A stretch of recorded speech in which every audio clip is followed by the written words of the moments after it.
I've been a fan of the expanded universe, what's now known as Legends, for a long time. I've always loved reading, so in a lot of ways, reading the books, especially the New Jedi Order, was a bigger part of my experience growing up as a Star Wars fan than even the movies, and I've been working on mods for almost 2 decades now because I love trying to bring a lot of those stories together.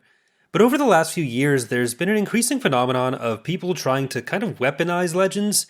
Basically, there's a bunch of people who express being a Legends fan just as a way to say that the new canon sucks. And the thing is, they almost always get Legends completely wrong.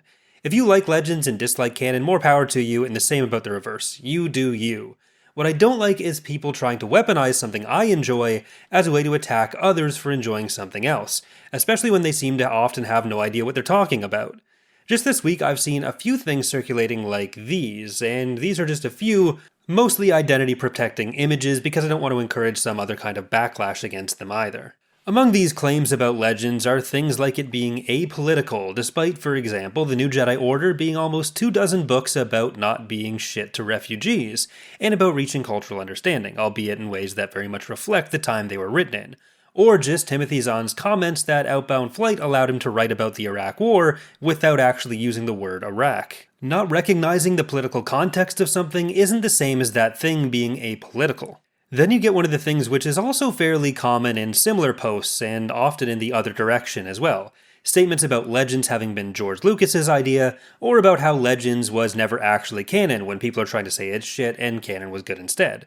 My first thought in either of these cases is always, who actually cares which corporation says what's canon beyond how it informs whether those stories will be considered in other works?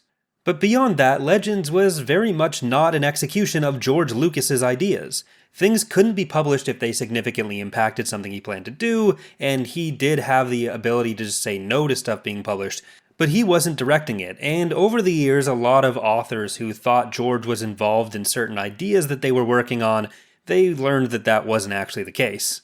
And unless something interested him enough to bring it in, Legends wasn't something that Lucas felt bound to adhere to. Which goes along with the other claim, staying on this particular image, that it's 40 years of entirely consistent stories, which anyone who's read enough Legends would be hard-pressed to claim is true.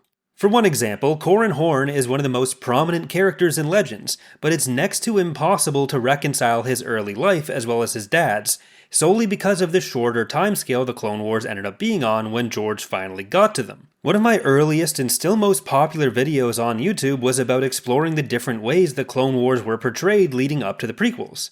People also consistently complain about the Clone Wars in particular, the show, for some of its retcons or impacts on the expanded universe.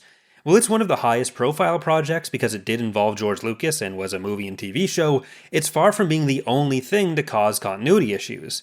If those kinds of issues didn't exist, half the fun of Star Wars source books like The Essential Guide to Warfare, The Essential Atlas, and similar books would be gone, since it's mostly the author's attempts to bring together all of this different or conflicting information. The idea of this kind of transmedia franchise really evolved over the run of the expanded universe, so it wasn't just how internally consistent it was that changed over time, there were also constantly evolving ideas of just how consistent it ought to be. None of this is to say it's a bad thing either. I think it's actually one of the more compelling or interesting elements of how Star Wars has developed over time.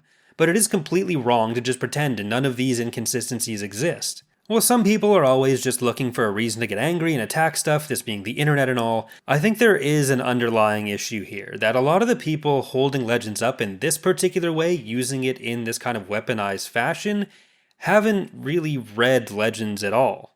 There's of course absolutely nothing wrong with having read a small amount of Legends or none at all and still enjoying the idea of it or engaging with it through, for example, lore videos like this. Though I guess this isn't a lore video, this is more a complain video. But either way, there's a ton of material out there, and trying to read even a large portion of it is a huge undertaking. Not least of all because some of it's only available if you get creative or go sail the high seas, or if it's available at all. But you're going to get a very different and far more condensed experience of that material from lore videos. One of the reasons I do like to make these videos is because it's fun to put together all of that different stuff, and I like being able to expose people who may not have the time, the resources, or the opportunity to experience some of those stories for themselves, although I often try to focus on how different stories do handle things differently. A lot of people who primarily engage with just lore YouTubers will possibly get the idea we're working off of things which flesh out the universe a lot more than they often do, or which don't focus on other issues quite as much. But again, none of this is a problem in and of itself. The problem is that it's getting mythologized and weaponized in weird ways by a very specific subset of people. The issue with the YouTube situation I've been alluding to is especially true if you know just how many lore YouTubers, even some pretty big ones, also haven't read a single thing they're talking about and are simply working off of a skimmed Wikipedia read, or just flat out regurgitating those articles in some of the most egregious cases. Some of the other devs I work with on Empire War Expanded mods have edited wiki pages and then heard basically their exact words repeated back to them in videos from pretty popular YouTubers.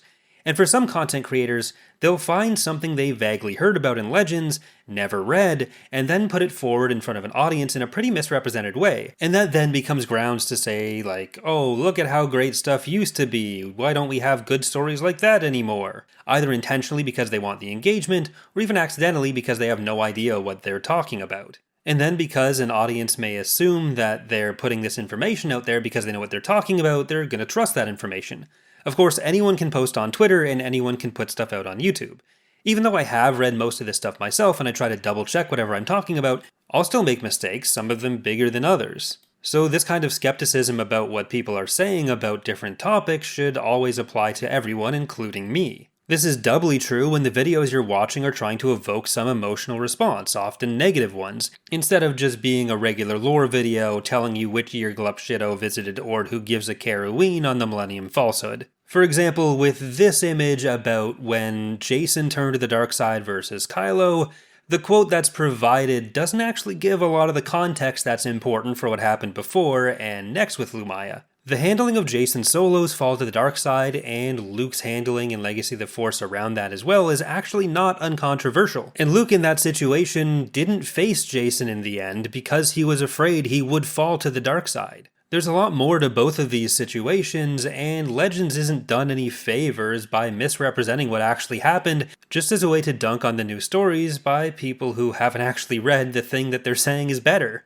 A video dedicated to Jason Solo's fall to the dark side and everything getting wrapped up around that is actually one that I've been meaning to do since I started the channel, but I haven't done it because it's just such a big topic. It's one of the reasons that Jason Solo is actually my favorite Star Wars character, although I don't really like how some of it was executed in practice. But anyways, many of the people who worked on Canon did in fact also work on Legends. Some big names like Timothy Zahn and James Luceno have contributed to both, and John Jackson Miller, another classic EU author, even has another book coming next year. I don't think any of them would like their earlier work becoming an excuse or a means to denigrate other people's work in either direction. Everyone is free to like and dislike whatever they want. And they are, of course, free to express what they like and dislike or why. But I just wish people would stop weaponizing the things that they do like as a way to tell other people they shouldn't like something else, or to say one thing is the real whatever it is, and I am especially tired of seeing this happen with a version of Legends that never really existed. Sorry, this is a bit more of a rambly video than usual. We'll be back to the regular lore later this week, or I don't know. If you enjoyed this one for some reason, let me know as well. Thanks for watching though, and hope to see you next time.